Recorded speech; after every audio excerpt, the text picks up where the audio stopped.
Good afternoon. We've got a quorum already, so let's start. 我哋咧今日係繼續係研究。We will continue to study the recommendations made by the Committee on Free Kindergarten Education. So we have the administration's team led by Mr. Kevin Yeung, Under Secretary for Education. And our paper has been given to us, and that's paper CB4 1183-01.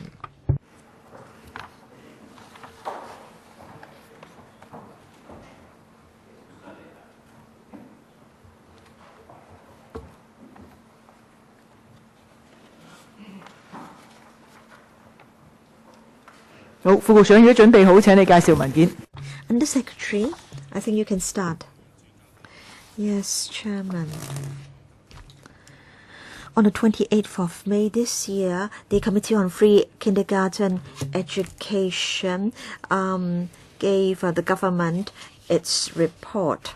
And today we're going to look at the following three subjects: research on early childhood education, issues related to parents' participation, and tuition fees and miscellaneous fees charged by kindergartens, the government's monitoring the financial assistance available to children from needy families. And we've provided members with relevant parts of the committee's report. And concerning the need for research on kindergarten education, we understand that the committee is proposing more research on the latest trends in the child development, children's learning needs, and development of kindergarten education all over the world.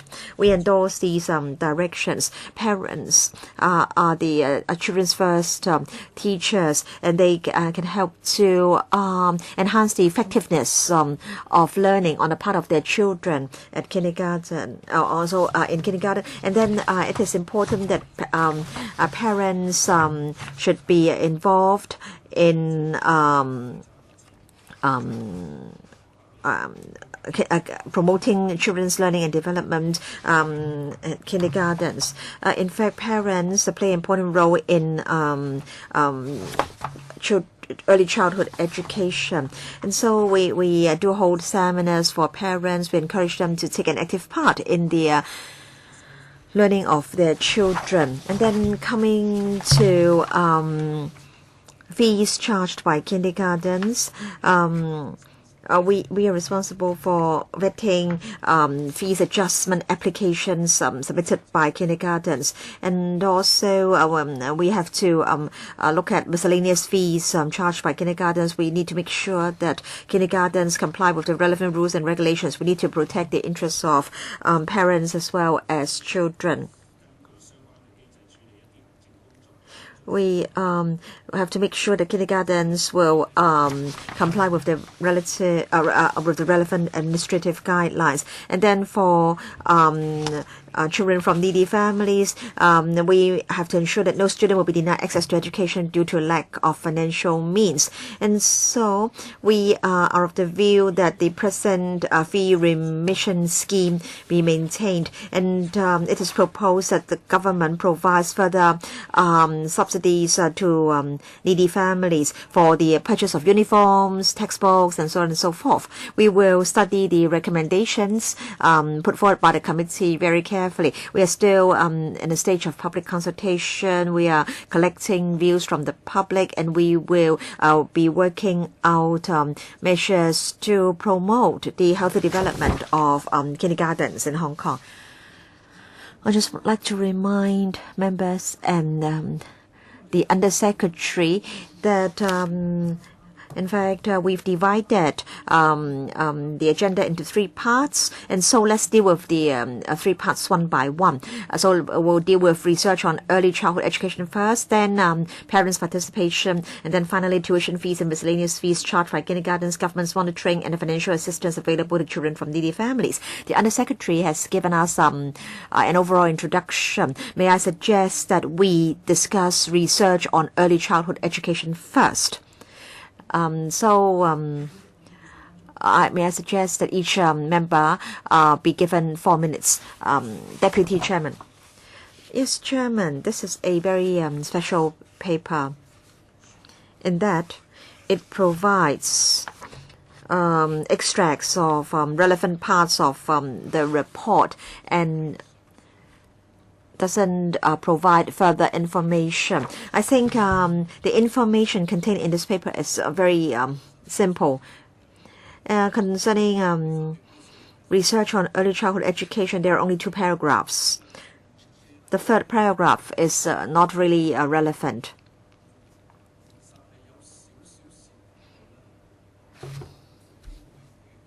The Undersecretary, in his opening remarks, did say something about the government's response to the committee's recommendations, but then we don't see such response or comments written down in the paper. So can the Education Bureau in its papers provide more background information and also provide the Bureau's response to the committee's recommendations? For example, research on early childhood education. Why is it that not a lot of research has been done locally so far? I'm talking about research carried out by the government as well as by tertiary institutions. In fact, tertiary institutions do have early childhood education departments. Is it that the research that they have done cannot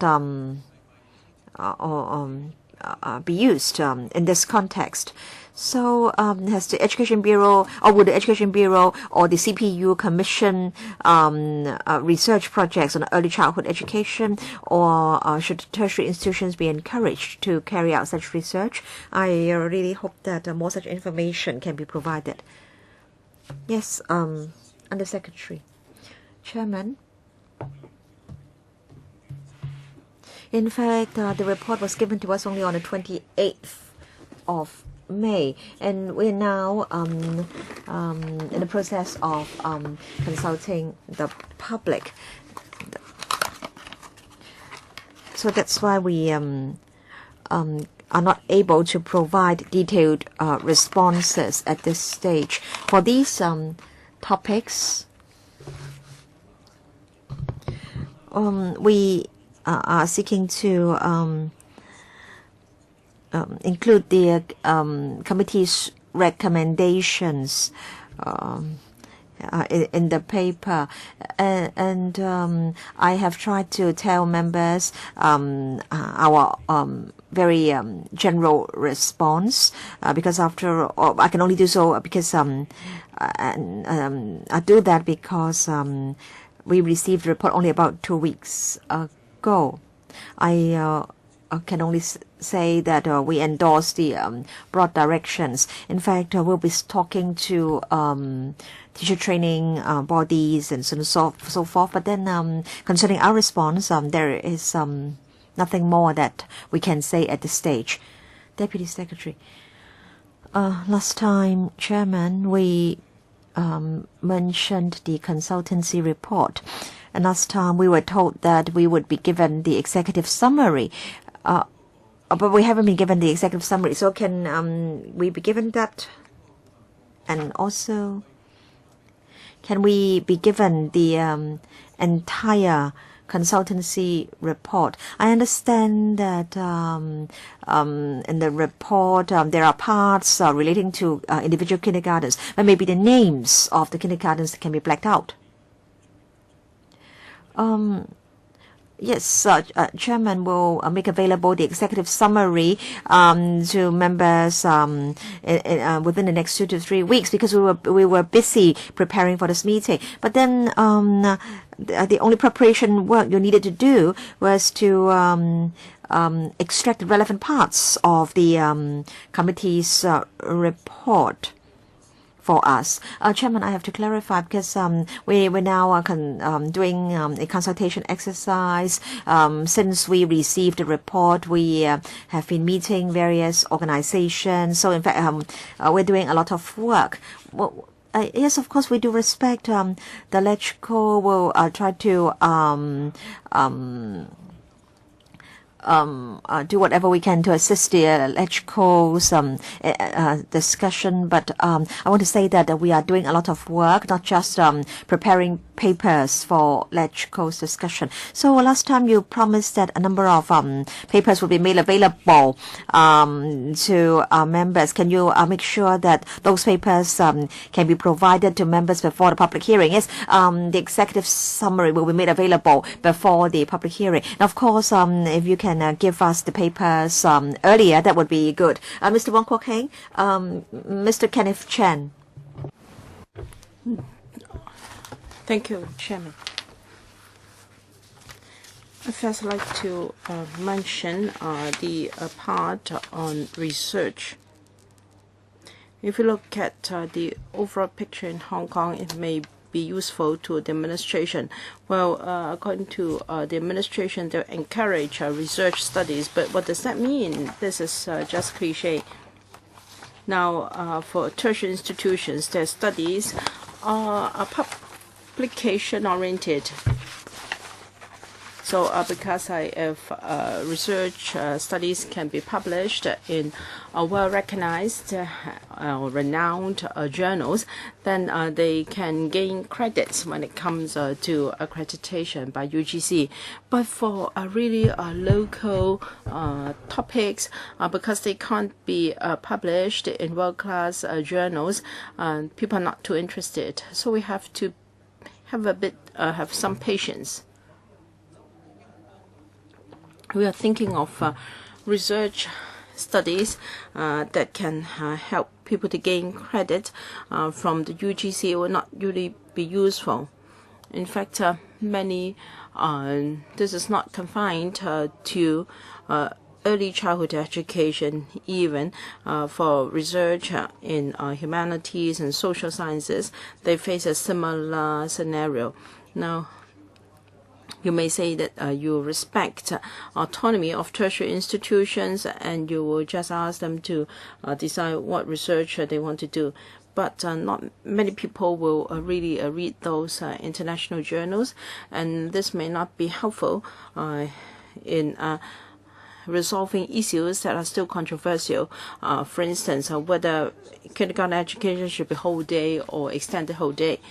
I think these are issues very close to the heart of parents and members of the community. Otherwise, those research studies will be about the psychology of children and causal relationship analysis of other things. Yes, these studies have their scientific value, but is this what we want to do? Is that what we want in for policy formulation, and how do we track the outcome of policies? How do we reflect on introduction of new policies? So for research that is policy related, I think the administration should encourage tertiary institutions and scholars to carry out very local topics. You should let them know that although such studies may not be published in international journals, please don't let them be discouraged. Please, they should be reminded not to ignore what is really happening in Hong Kong. Some colleagues are very insistent. They can withstand pressure from their supervisors and promotional prospects. They are willing to engage in studies focused on very local issues, but they will be penalized in their career development. For instance, I asked, what's the point of presenting such studies to the council or to the Education Bureau, and that such studies are not very useful in helping us to move up our ranking. So I hope that the our educational institutes should focus on such topics, and perhaps you could set up an interdisciplinary research team so that our local scholars can really focus on studies or research that will really help Hong Kong. I'm sure their efforts on this front will be recognized because it's so important. And yes, they can engage in studies with the aim of publishing them in international academic journals, but they should also consider what should be done for the benefit of the local community. So we may want to pool resources together. There is no need to compete because what they do may be a waste if they do not have this orientation. Mr. Yuan, thank you. I thank Dr. Chen for his comments, and we are actually looking forward to hearing views of this kind. We are thinking of different directions. Of course, tertiary institutions have their own policies and strategies in research studies. Yes, we have seen some research in early childhood education, but are they working on issues that we want to resolve? Well, yes, sometimes what they do is not what we expect. So for local research,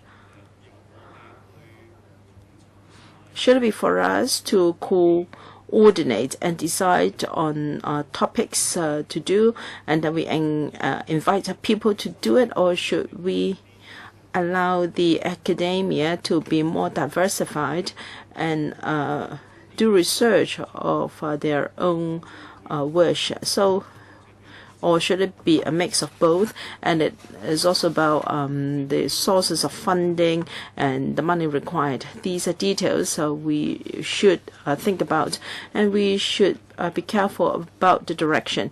If we are to coordinate, then we have to be very sure as to the relative priorities of different topics. I think we need the input of academics before we can come up with a plan. I think it would take more time for the planning to be properly done. I'm afraid that the administration cannot coordinate research studies. Your approach should be to encourage scholars from universities to sort out the issues and to discuss how it should be done. It's not for you to coordinate research studies. Please don't say so. It can be very troublesome. I'm coming to an end very soon, Chairman. And for instance, if we have special needs with special education needs or the needs of non-Cantonese speaking students, now these are very real challenges. So we should not just provide funding for research studies aimed at publishing in international academic journals. Mr. Wong Kwok Heng. I think we should discuss all three topics in one go. But, Chairman, as you said, that we should separate the discussion to three parts. It doesn't matter. I respect your decision.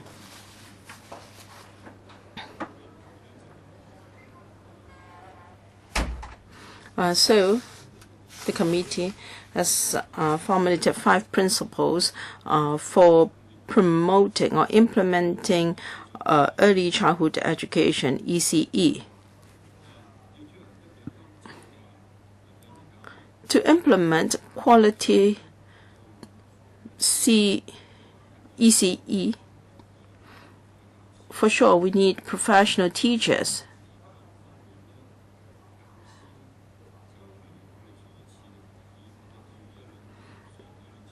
But at the last meeting or a few meetings back, the industry is very adamant that there should be a salary scale formulated for teachers. But it appears that the report is not too sure as to whether this will be done. So my question is, we want to have quality ECE. Shouldn't we establish a pay scale for KG teachers? And secondly, regarding the 5 principles mentioned here, one is about equity and sustainability. And equity is very important. All students should have equal and universal access to ECE.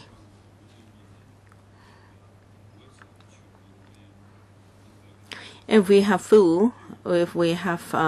free KG education, well, parents may not have to pay for the school fees, but what about the miscellaneous fees to be charged by KGs? How can you stringently monitor the charging of such fees without affecting diversity in KG education? How can you stop KGs from collecting fees using various excuses, for instance, fees for birthday parties and so forth? Although Mr. Wong has digressed a little bit, but please try to respond. Yes, quality teacher is important. The design of curriculum and also the software and hardware available will all have an impact on whether there is quality KG education. We cannot just teacher quality is not the only determining factor. However, quality KG teacher is important, and the report talks about attractive remuneration to attract and retain quality KG teachers. So in the committee's report, there is a salary range proposed, and also there is a promotional ladder. Whether it is a pay scale, the committee is against it because they are against because they promote diversity in KG education, and diversity is one element in quality KG education. As regards universal and equal access, I can talk about it next time. But I still have time. Please be succinct.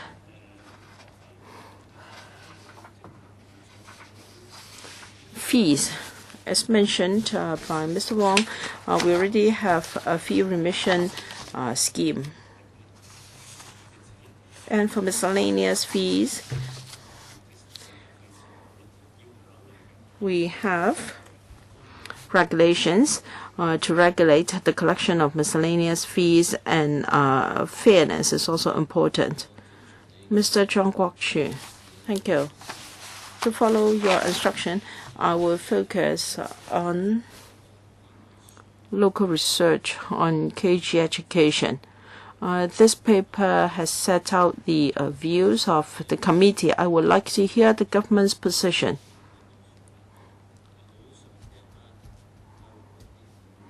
So, I'd like to know how the Education Bureau views local research on KG education. Dr. Chen already pointed out directly that I was not a research person. But what is the government's attitude? Yes. We agree to the proposal or the direction that there should be more local research on KG education. As regards how, now, I agree with Dr. Kenneth Chen. He said that research topics that are too academic should be left for universities to consider. But for development policies and technology, it should be for the administration to take the lead and listen to the views of the sector.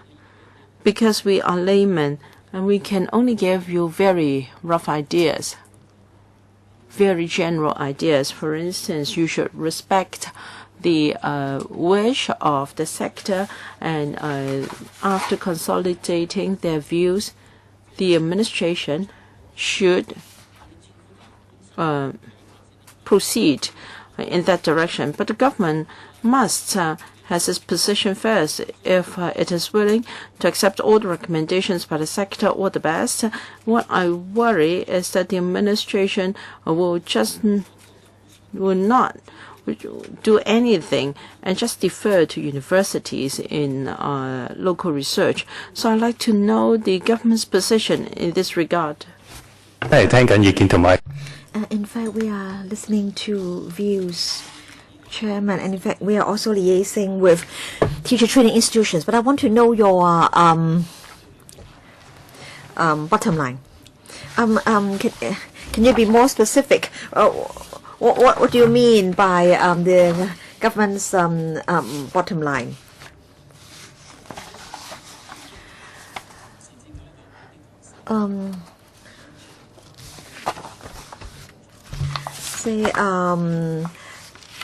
Say if research is to be carried out, what will be the direction?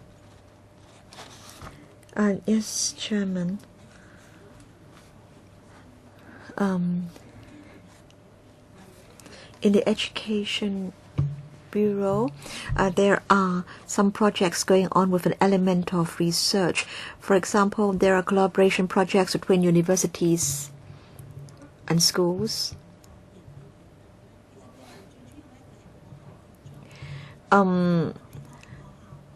So universities collaborate with schools and kindergartens, but then in these projects there is an element of research. There are such projects going on. I may not be able to give you the details, but then such projects have started. So these are collaboration projects under which universities and schools do give some support to kindergartens. Some of these projects are still going on. Some will start in the future. We can see that universities are interested in carrying out research on early childhood education, but there is a lot of room for research and for collaboration. And I do agree with Mr. Kenneth Chan that research can't be done in abstract. So data have to be collected from kindergartens. If the research is to be meaningful.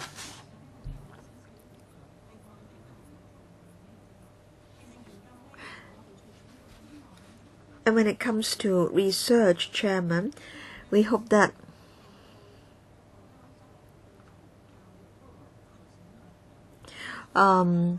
it can promote quality kindergarten education. So the research can be on policies, on the learning of children, on the needs of different groups of children, for example, children with special education needs, ethnic minority children, and so on and so forth.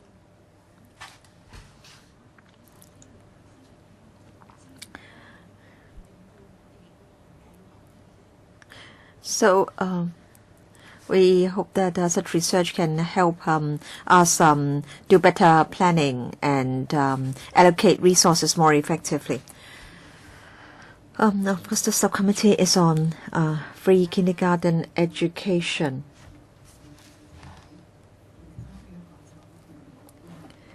I understand that the Bureau mainly carries out research on education policies, and I think a tracking survey is important. For example, extended whole day kindergarten, and also the impact on children.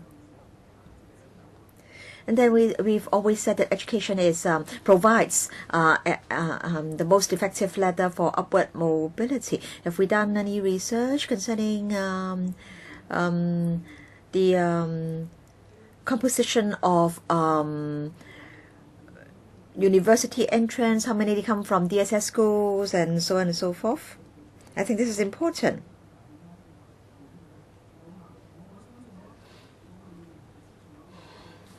And I think concerning your formulation of education policies, to what extent do you rely on the outcome of scientific research? It's difficult to give a general reply. But then, Chairman, when we formulate new policies or implement new measures, we carry out policy research if necessary.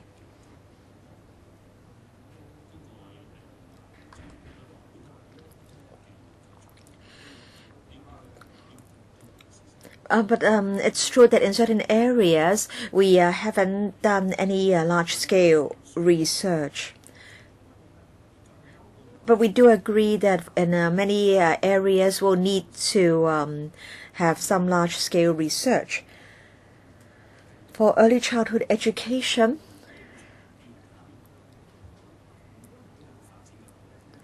we will look at what research is required to support the long-term development of early childhood education.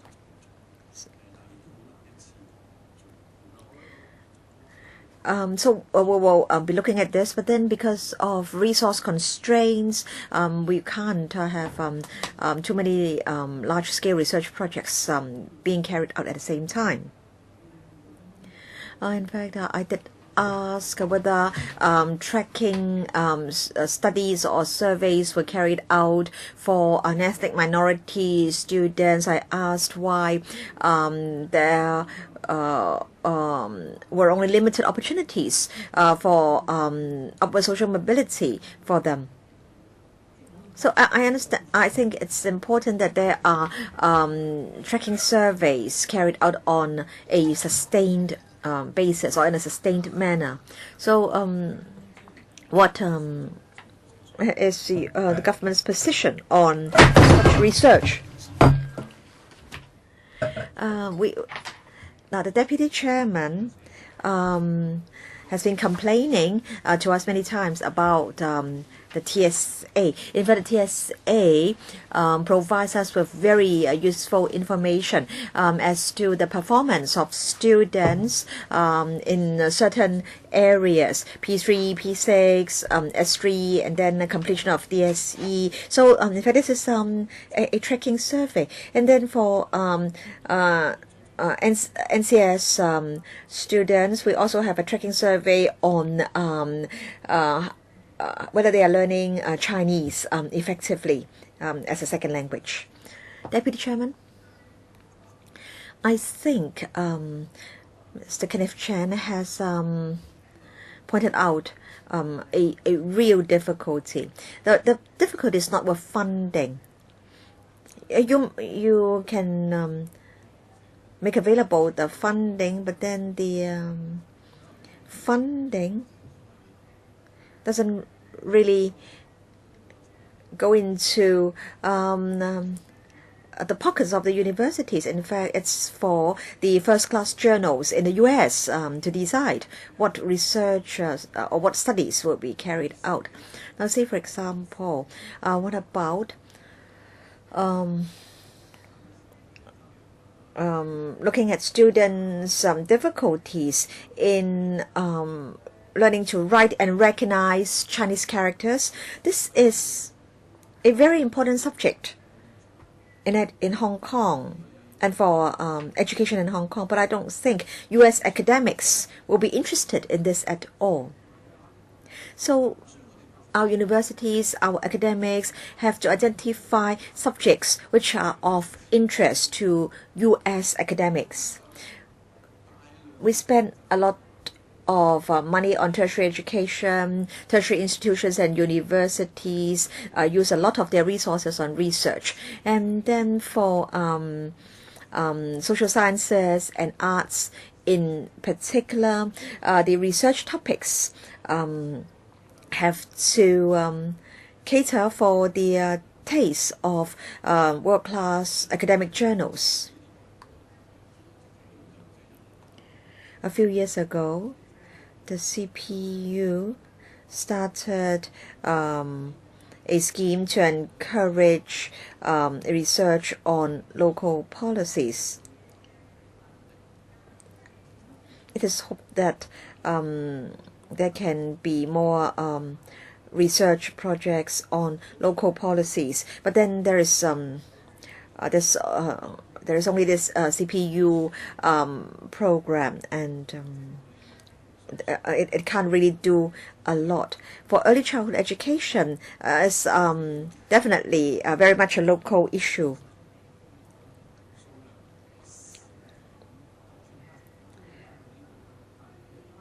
And I think it's a big challenge as to how the government can mobilize the academics in our tertiary institutions to carry out such research. So maybe the government can commission such research projects. The CPU can also commission such projects. For example, as I have suggested, whole day kindergartens. It is a topic that's worth researching into.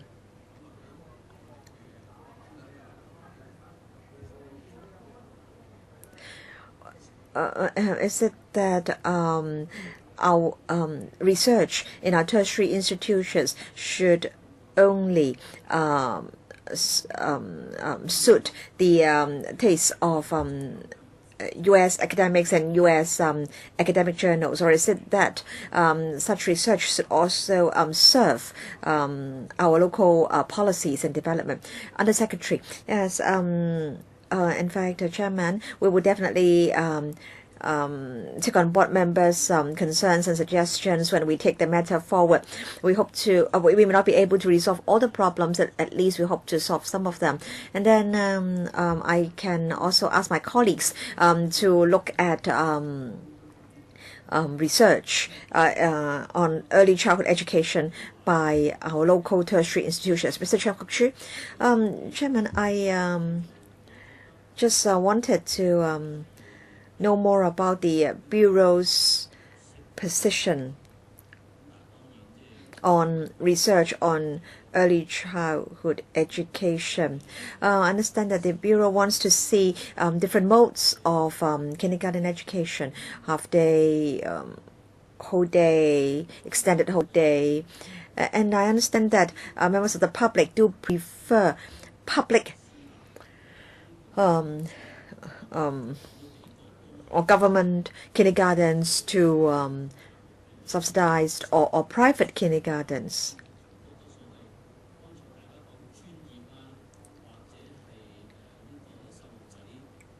So I'm concerned the mode about the mode of kindergarten education. But I think you have to get the framework right first. If the framework is not good, then you won't be able to get the details inside or within that framework right. So I think there should be more research on the framework itself. And once you've got the framework right, you can work out the details within that framework. Yes, thank you. Yes, we will try our best to deal with the framework as well as the details.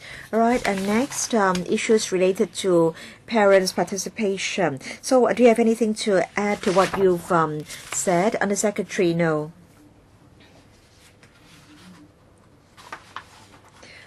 So parents' participation, Mr. Tam Yu Chong. Chairman, last week I attended the graduation ceremony of a kindergarten, and I saw that the parents played a very active part in the operation of the kindergarten. There is a Parent Kindergarten Association, and the children's works as well as the parents' works were put on display. I think the kindergarten is glad to see the response of the parents, because the parents' participation shows their support for the kindergarten. So in fact, of course, a lot depends on the style of work of the principal, but I believe principals do want to get parents' support and participation, and some principals, in fact, are actively promoting parents' participation. Under Secretary, yes, we fully agree that parents' involvement is very important, and if parent-teacher associations can be established, then parents' participation can be institutionalized. We have about 30% KGs have PTAs. We'd like to raise this percentage. We've discussed with the sector, and they do have some problems. If, for instance, a KG is not too big, and the number of pupils is also not high, it's difficult to find enough parents that are free to take part in PTAs. And 3 years is a relatively short period of time, and after understanding the operation for 1 year, then they may only have 1 year to participate in full in PTAs. But we do agree that PTAs are useful in promoting a parent and a school cooperation. The KG I saw had about 200 students. It was in Tongchong. Perhaps it was better. For KGs in urban areas, the situation may not be so desirable because parents are very busy. But in remote areas such as Tinshuawai, the parents have nothing in particular to do. They don't have a lot of entertainment, and they may not travel to town very frequently. Mr. Chong Kwok Chu. Yes, parent involvement is a positive thing for both KGs and students, but if parents can find time to take part, it is good for the whole family and the kids. But for parents that do not have time to participate, they may be overlooked. Now, since KG may have got a parent-teacher association with members and teachers and parents, and the principal may know each other well, but then they may just, but that may only include or benefit parents that can take part in PTA activities. For other parents, well, we may say that, well, too bad they cannot attend this function. But for those who can't attend PTA activities, they can never be involved. So parents need not play an active role. They can be passively involved. The KGs should take the initiative. Parents don't have to take part in PTA activities or to join activities of schools to be involved. The teacher can give the parents a call, and then he or she will feel involved. He or she will feel that the school is taking care of his kid.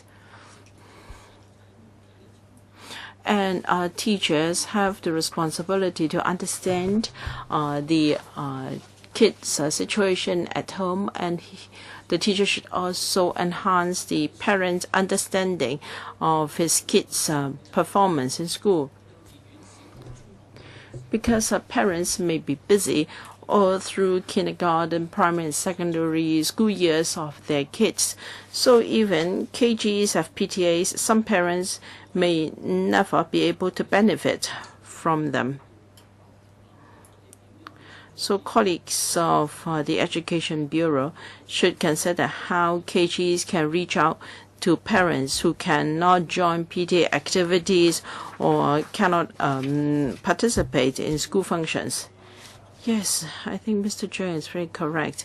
We always say that there is a group of parents that is hard to approach. Perhaps they are too busy, or they do not enjoy group functions with other parents. This is very true. So we have to work on this as well.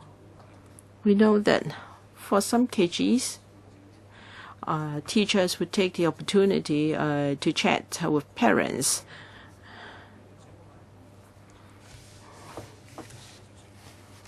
Even though it may not be the parents, but sometimes it can be the grannies. But if it is foreign domestic helpers who take the kids to schools, that is a bit difficult. But telephone chats and electronic communication means can also be used to disseminate information to parents. We will consider employing these methods as far as possible. The intention is to encourage communication with parents as far as possible and get the parents involved in a child's education. And of course, the extent of participation depends on the actual circumstances, but there should surely be a certain degree of participation. Now it's my turn. I think many parents face similar challenges. I might be one of those parents referred to by Mr. Zhang Guoqu. It is important to involve parents, but kids only stay in KG for 3 hours a day. Although you may have a whole day or extended whole day KGs. Now, in these 3 hours, how can we promote participation of parents? And it's true that the early years are the formative years of kids, and we understand that parents are the role models and educators of kids. So we should let them know their kids' performance in KGs. This will help them in bringing up their kids. I think members have made a number of proposals, and yes, I'm sure this can be done. I've seen some very good KGs. Some teachers are required to give their phone number to parents, so that parents can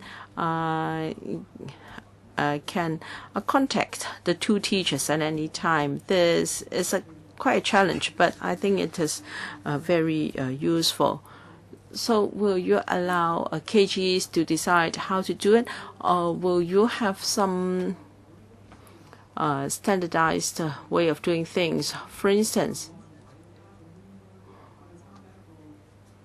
before a kid formally starts KG schooling, parent must attend one seminar to ensure that he understands the importance of cooperation between parents and the KG. And then can there be Parents' Day on a quarterly basis? There are various ways. I just want to know in what way you're going to do it. Through the issue of guidelines, or allow school KGs to decide how to do it. If it is the latter, how can you ensure that given the diversity of KGs we have in Hong Kong, there will be positive development in terms of parental involvement? Chairman, we have not gone to such details as to the ways to do it. Even before we have issued any guidelines, a lot is happening in school. I think KGs attach a lot of significance to parent involvement.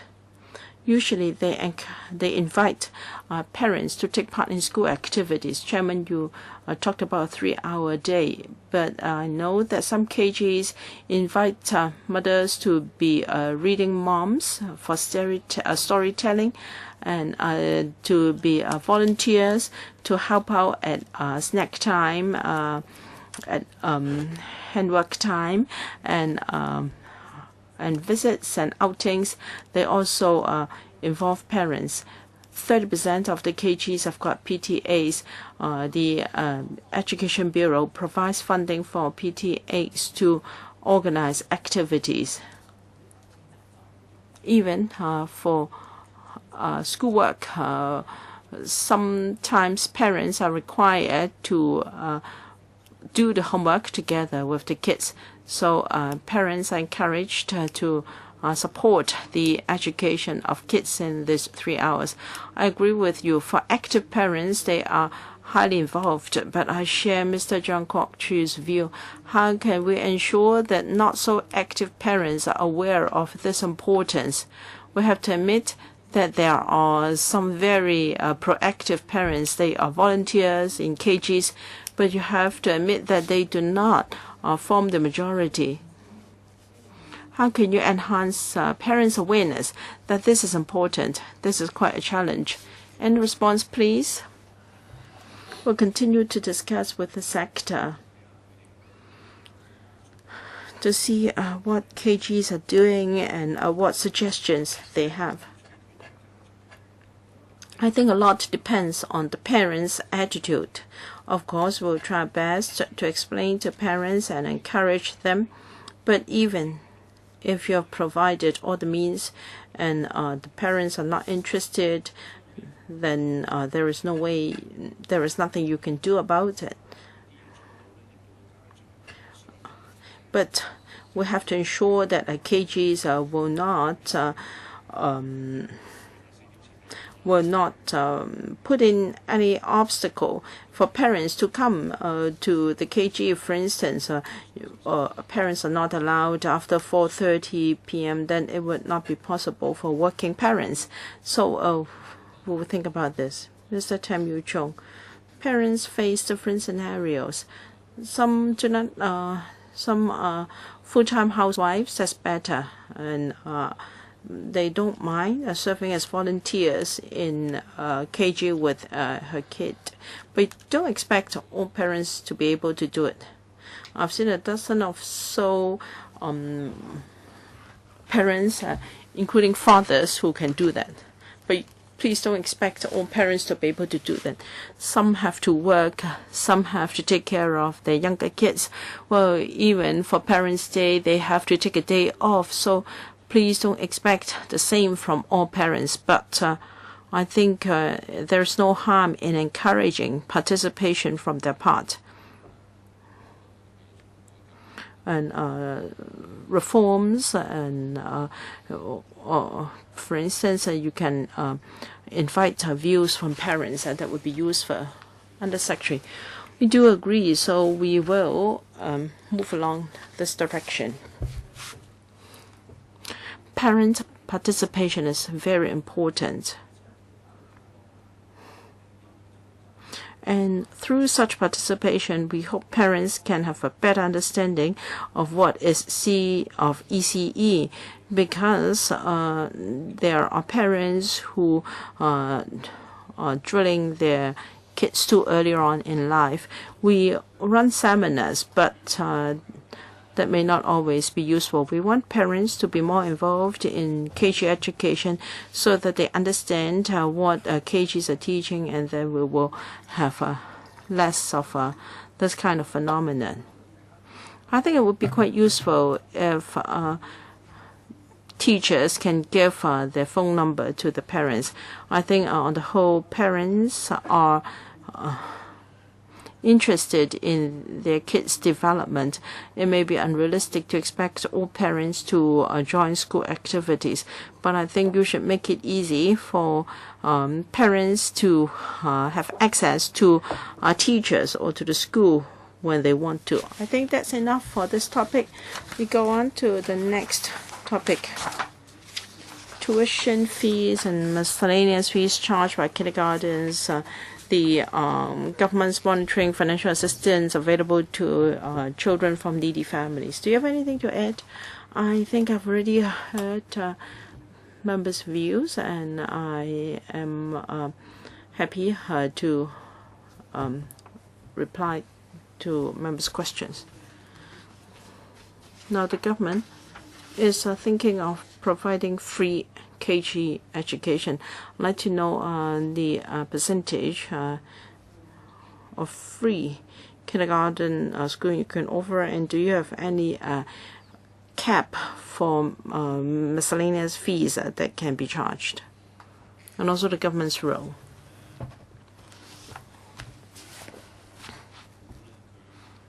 The committee's report estimates that about 60% of the half-day KGs will not collect any tuition fees in the future. But we can only be certain after we have worked out the actual statistics. Miscellaneous fees, at the moment, there is no percentage or cap as such.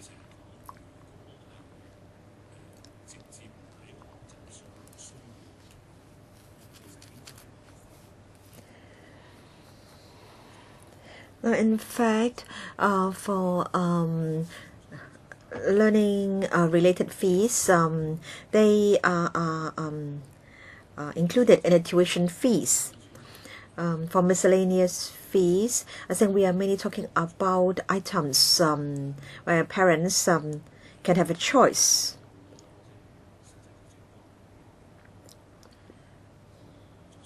But then we understand that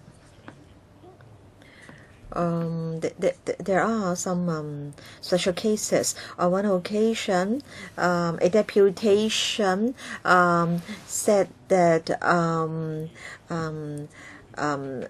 the kindergarten required the parent to buy a pair of scissors and an arts kit every year.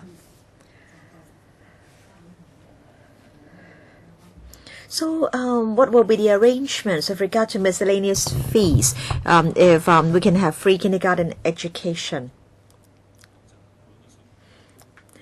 For learning-related items, they should, as far as possible, be covered under tuition fees.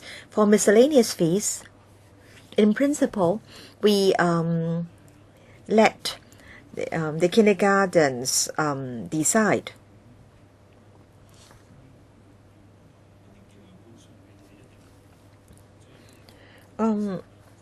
But of course, there are certain basic principles. First of all, openness and transparency. Parents should be made aware of the level of miscellaneous fees to be paid when they make applications to the kindergartens for their children. And then different kindergartens charge different types or different levels of miscellaneous fees. So it may be rather difficult for us to set some criteria across the board. Will tuition fees have to be approved? The answer should be yes. There should be some control concerning tuition fees. Our approval will be required because we'll be providing the kindergartens with subvention. Two members have indicated that they would like to speak. Mr. Chan Kwok-Chu and also Mr. Fernando Zhang. And I would like to invite the Deputy Chairman to chair the meeting for me.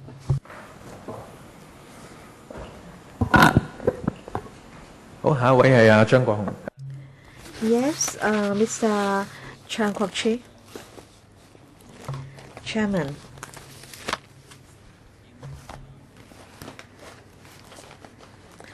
The Undersecretary told us that some children would be able to enjoy free kindergarten education, but we do not know the distribution of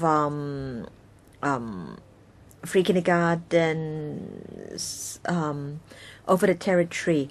Now, there are, of course, always parents who can afford to pay tuition fees, and there are always some parents who will find it hard to afford the miscellaneous fees, although they may not need to pay tuition fees anymore. So what if in a district the supply of free kindergarten places cannot meet the demand? How can you make sure that needy families can have access to free kindergarten education? There are families which can barely make ends meet, and it is not that they are very poor, but then they can only barely make ends meet. So how are you going to provide them with subsidies for miscellaneous fees? Now, Chairman, thank you. We have a fee remission scheme. And in fact, we adopt the same criterion for providing remission or subsidies for education-related services.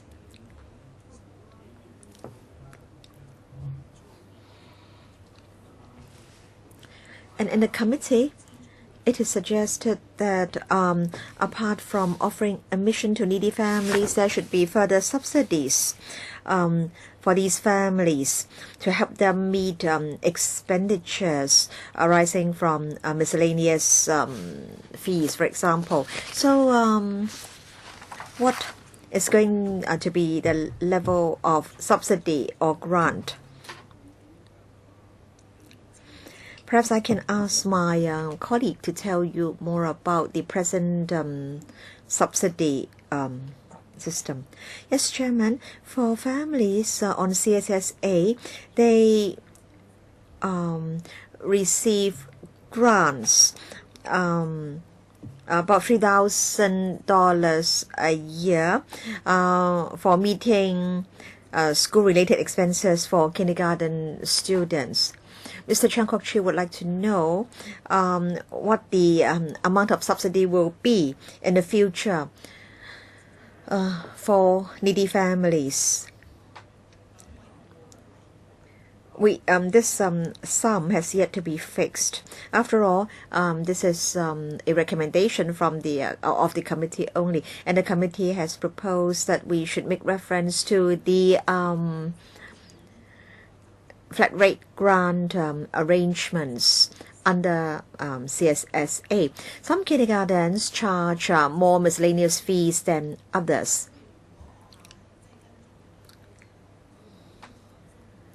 And if kindergartens do follow our instructions, they will not require parents to buy new uniforms for their children every year. So concerning that extra grant to help parents meet miscellaneous fees, we haven't fixed the sum yet. But then this is a grant over and above the voucher.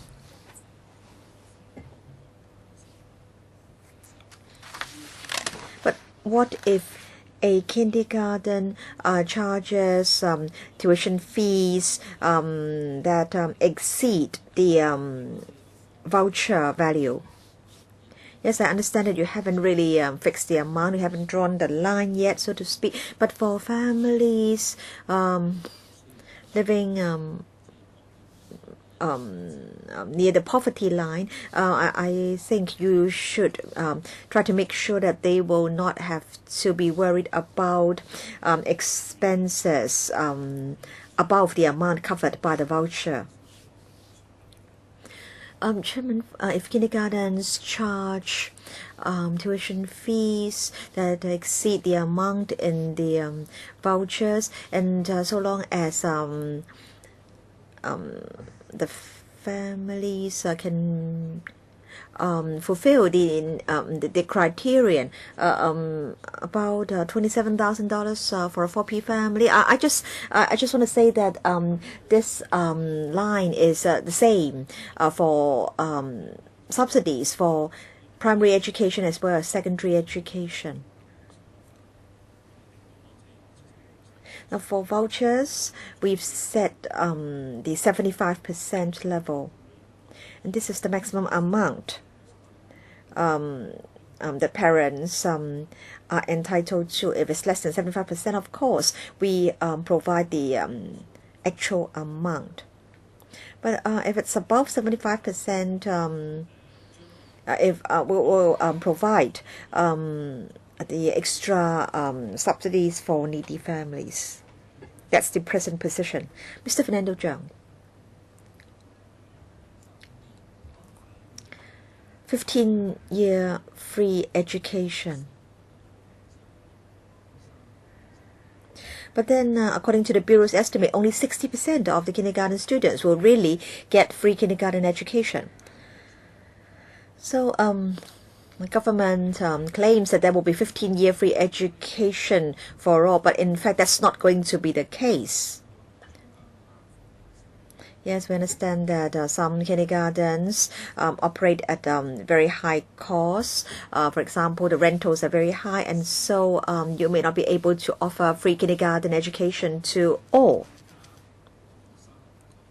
But then for family or household income, can you make this guarantee? Say if it's a half-day kindergarten, whole-day kindergarten, or extended whole-day kindergarten. So long as the family income is lower than the median level,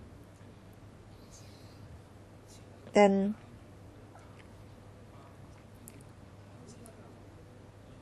for kindergarten education or pre-primary education,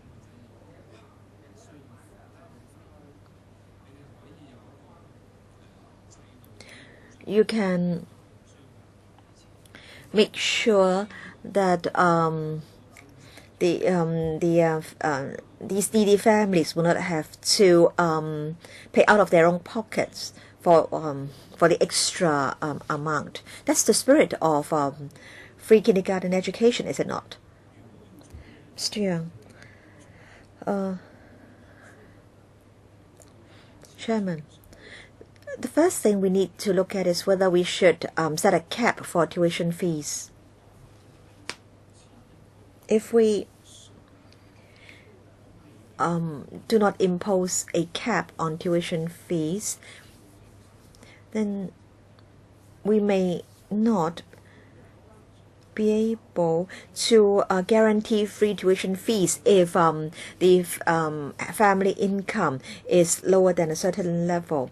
Now, say for example, if a kindergarten charges very high kindergarten fees, and a parent decides to send the child to that school, then does it mean that we must guarantee that the family will not have to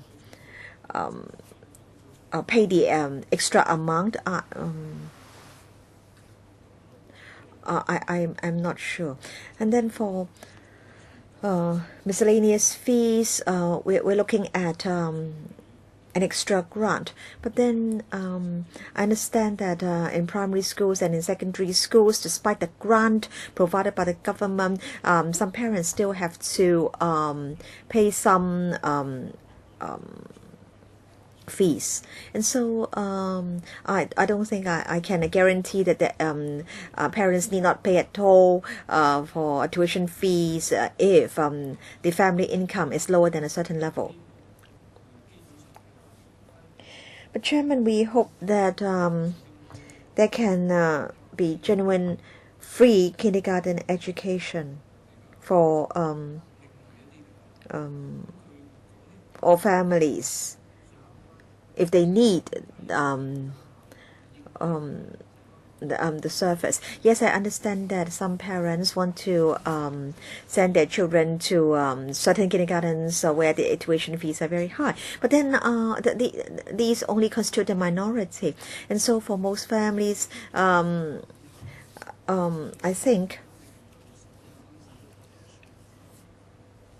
for the majority of the families, we should try as far as possible to provide free kindergarten education. That's the spirit of 15-year free education. It seems that you will not be able to do that, but I think you have to work towards this goal because we do not want grassroots families to encounter great financial difficulty because they have to pay for the miscellaneous fees and also tuition fees over and above the amount covered by the vouchers. We've pitched the level at the 75th percentile. So I want to say that in principle, families can get free kindergarten education if the tuition fee level is at that level. But of course, if there's an excess amount that will have to be paid by the families. Because miscellaneous fees are not covered. And I have a question on miscellaneous fees. It's now my turn. But before I go to that topic, I'd like to raise a point on this part.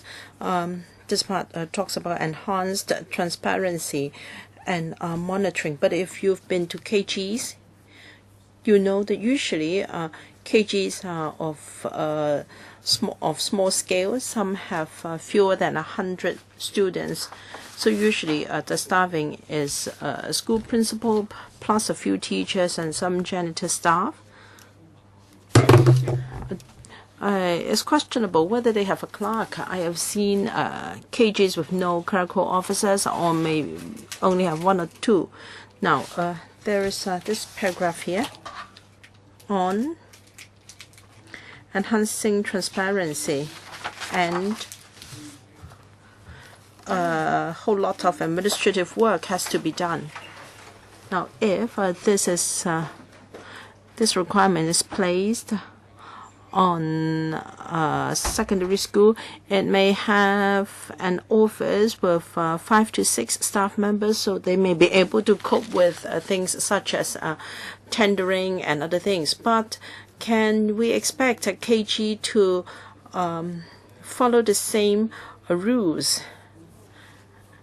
as primary and secondary schools are able to do?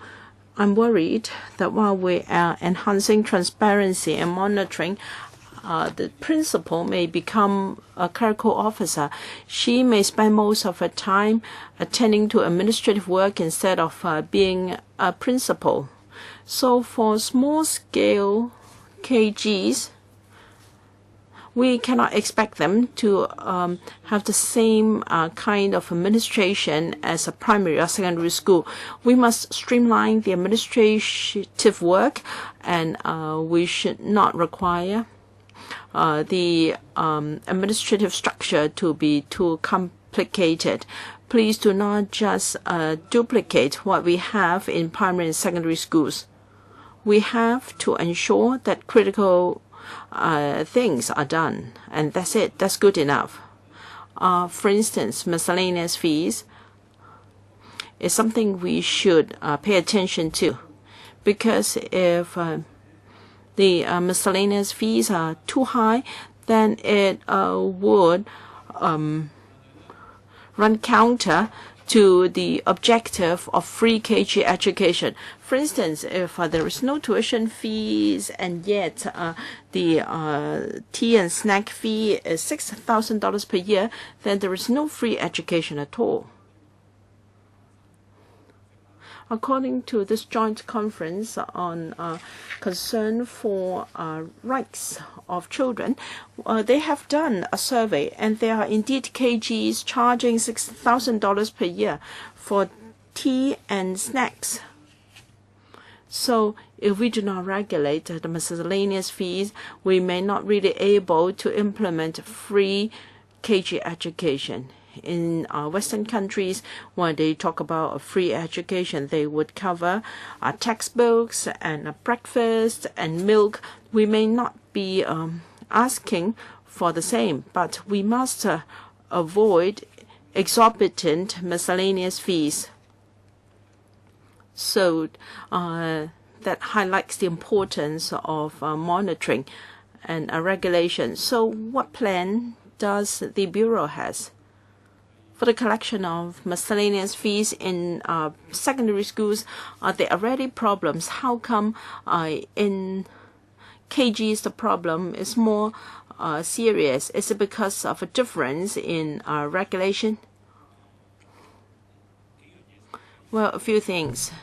First, in the committee's report, it is mentioned that regardless of the size of a KG, there should be clerical support granted, and this is our thinking as well.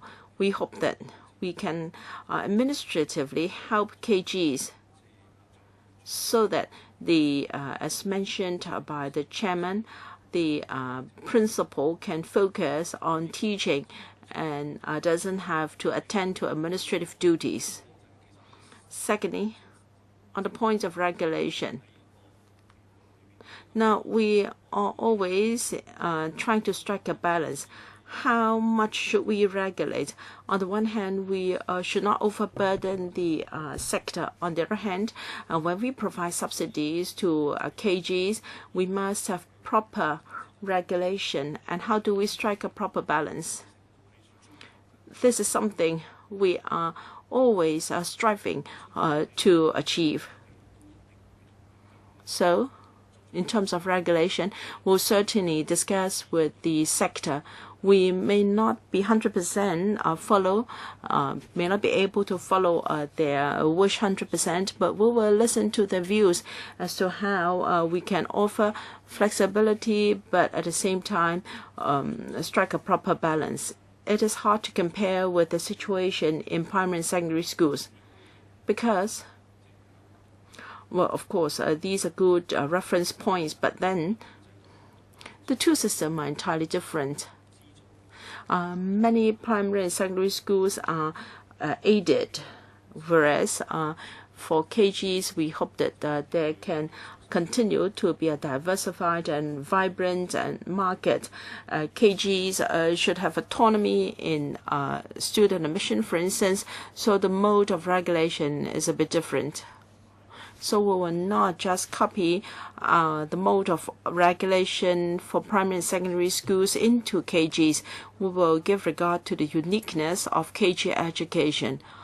Of course, we will come up with a balance.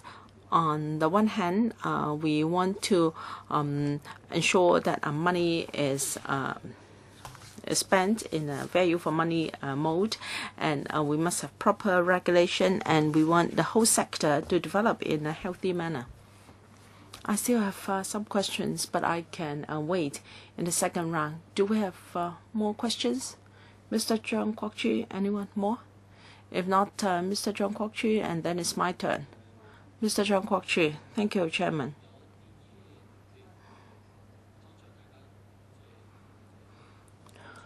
Just now, members talked about tea and snack fees.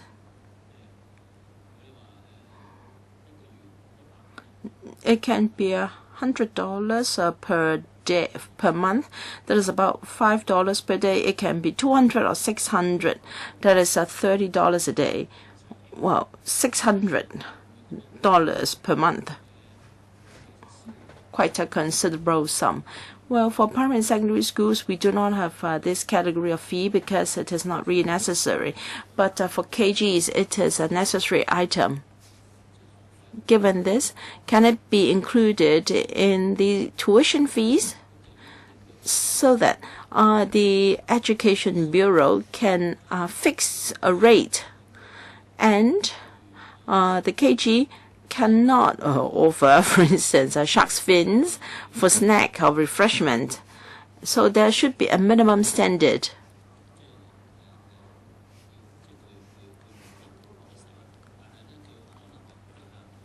And for instance, the spending, the expenses for this item can be fixed so that all schools will be the same. And secondly, when it comes to school uniforms, you've seen how KG, primary and secondary schools and universities and other countries do not require students to wear uniforms. So can we make a breakthrough here? Can we dispense of uniforms in KG? You know, kids grow very quickly, and they may need 2 sets of uniforms. But I think kids have their own clothing to wear, so why can't they just wear their own clothing to school? I think this can be explored. Otherwise, this is also a burden to grassroots families. Chairman, when it comes to tea and snack, I think it's a bit difficult to regulate in this way. It is hard for us to fix a rate unless I fix the menu for the week. Of course, I'm exaggerating, but we will have to decide what to serve to students. Parents may not like that. Some parents may not mind, but some parents may not like this. So just for an academic discussion, perhaps a better way is to allow kids to bring their own snacks. Is this a possibility? Perhaps we can consider this. Perhaps it's not necessary for kids to take refreshments offered by schools. They can bring their own. But of course, there is the hygiene issue when there is a food incident, whose responsibility it is. But still, this is a feasibility we can consider. Primary schools, for instance, kids may bring their own lunch. Can we extend this practice to KGs? This is one possibility. As for school uniforms, even for primary and secondary schools, we have heard comments from parents as to why their children need to wear school uniforms. They need PE uniforms and also a jacket and so forth. I think there are pros and cons to the wearing of school uniforms. First, uniformity, and if all kids wear the same uniform, then there will be less scope for comparison. For schools, for a KG with kids of different family backgrounds, perhaps if we dispense, if we do away with school uniforms, there may be side effects. Well, yes, it is important that you do not just copy the mode of operation of primary and secondary schools to KGs, and it's also important that you provide clerical support. So you should just focus on the critical points when it comes to regulation. But for not so critical points, I think you should let KGs have a free hand. for instance, inspection for quality assurance, I think the number of days for KGs are quite numerous. Do we need that much? Because a KG is small in size, and I think as soon as you step into a KG, you can easily grasp what is happening. I think an inspection lasts for about 3 days. Of course, when you attend my school, I may just act normal, but still I have to, for instance, tidy up the school, and there is also a lot of preparation work to be done. And going back to the question of miscellaneous fees, I think this is a critical point. You cannot simplify the regulation, because this is about affordability of parents. For instance, in an extreme case where a KG charges $6,000 as tea and snack, when if a parent only knows that after his kid is admitted, well, if he cannot afford it, what should he do? And I think a number of proposals have been raised. For instance, can there be a list of miscellaneous fees uploaded to the relevant website? Can this be done in the overview of KGs? And can we follow the mode of operation of primary schools? I think there are guidelines from the administration on miscellaneous fees that can be charged, but the guidelines are not binding on KGs. For instance, on the sale of trading items, there is the question of profit.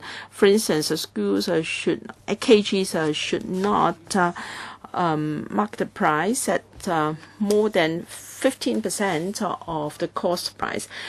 So it is up to the KG whether it follows this guideline or not. But for primary schools, it is different. Primary schools are not allowed to mark it up to over 15% of the cost price. So there is a real discrepancy between the guidelines for KGs and primary schools. Not all KGs charge a lot of miscellaneous fees. Some of them merely charge about $1,000 a year. But then we really have to be mindful of the possibility of kindergartens charging excessive fees, and we think that the government should be an effective gatekeeper. Yes, Chairman, concerning miscellaneous fees, we understand that we have to step up monitoring, and we also will have to make sure that there is transparency, so that when parents choose kindergartens for their children, they know more or less the financial commitment. Concerning making available the information, say on the internet, we will look at this. Yes, according to the guidelines, kindergartens should not charge over 15%. But and when our colleagues discover that they charge excessively, they will talk to the kindergartens, and kindergartens do make rectifications. None of the kindergartens has refused to make any rectification. And then concerning stepping up monitoring, I think it's important that we strike the right balance. Yes, I do agree that for the critical matters, we have to exercise very stringent monitoring, and we can be more relaxed for non-critical items. But then sometimes there is a disagreement concerning what is critical and what is not critical. Thank you. Yes, of course, I understand that there are different factors to consider, but of course having the balance is important. Right, second round. I think that's the end of the second round. Do members wish to speak? Any other member who would like to speak? No? Then I think the meeting can be adjourned. Any reminder from the clerk? No? The next meeting will be held on the 4th of July. There will be a public hearing on that day. Thank you very much. The meeting is adjourned.